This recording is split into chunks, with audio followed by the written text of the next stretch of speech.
Alors bonjour à tous, aujourd'hui nous continuons notre lecture du catéchisme de l'Église catholique au travers du compendium et nous en sommes rendus à la question numéro 473 qui est comment éviter le scandale.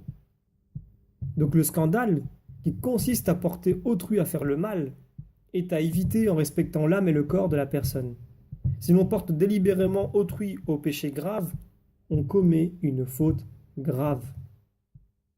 Alors, pour étayer ces propos, prenons les paragraphes de 1284 à 2287 du catéchisme de l'Église, qui nous disent ceci. Le scandale est l'attitude ou le comportement qui porte autrui à faire le mal. Celui qui scandalise se fait le tentateur de son prochain. Il porte atteinte à la vertu et à la droiture. Il peut entraîner son frère dans la mort spirituelle. Le scandale constitue une faute grave si par action ou omission il entraîne délibérément autrui à une faute grave.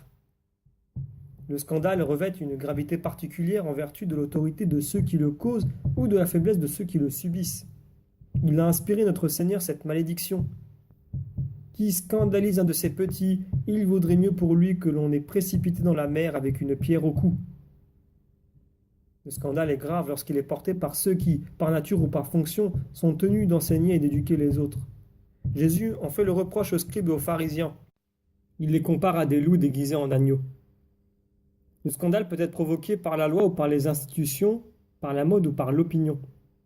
Ainsi se rendent coupables de scandale ceux qui instituent des lois ou des structures sociales menant à la dégradation des mœurs et à la corruption de la vie religieuse ou à des conditions sociales qui, volontairement ou non, rendent ardue et pratiquement impossible une conduite chrétienne conforme aux commandements.